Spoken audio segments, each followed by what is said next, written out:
colleagues, I would have liked very much to be there with you all in person. Instead, I'm speaking to you from hundreds of kilometers outside Niamey, the capital of my home country, Niger.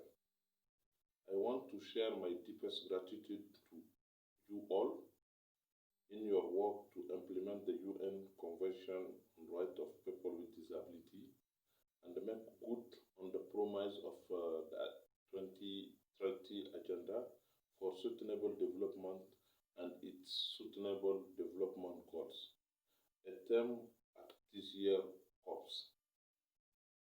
With those two watershed agreements, we have agreed on a vision of a more equitable and equal world, a world where a person with disability can rely on agreed upon norms of non-discrimination and enforce them with judicial systems if necessary.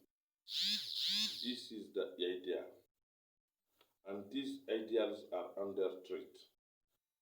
I'm here to tell you that the threat is not only COVID-19. COVID-19 has disproportionately killed persons with disability. It's true. It has caused an untold suffering. COVID-19 have been catalyst of violation of our life, to health, to live independently.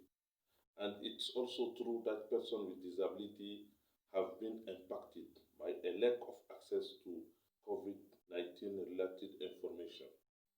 We have experienced barriers in accessing social protection measures, and we have been excluded from COVID-19 response effort to all government levels.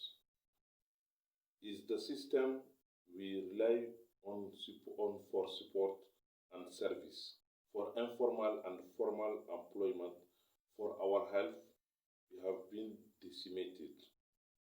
And so the threat I'm looking toward is the threat of policy decision that change those decisions, leaving us further behind, that ignore our equality. This decision represent apathy at the best and international discrimination, leaving persons with disability to die at worst. How will the world respond? If we don't build back better, we will build back worse. The solution to this threat is simple, even if it isn't always easy. Persons with disability must participate in all levels of decision making about the public policy response to this pandemic. We must decide.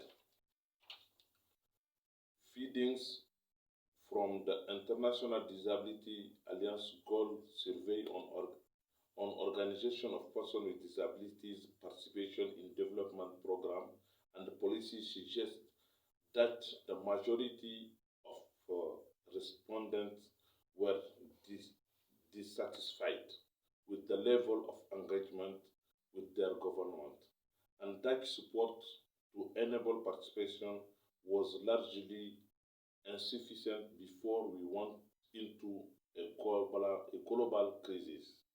Remember that the Convention on the Right of Persons with Disability was founded on the principle of nothing about us without us. Remembering that Sustainable Development Goals and targets are built on grassroots story that we shared globally during the post-2015 negotiation. In both processes, government translated real-life challenges into policies. I will leave you with this idea. This is no longer a public health crisis.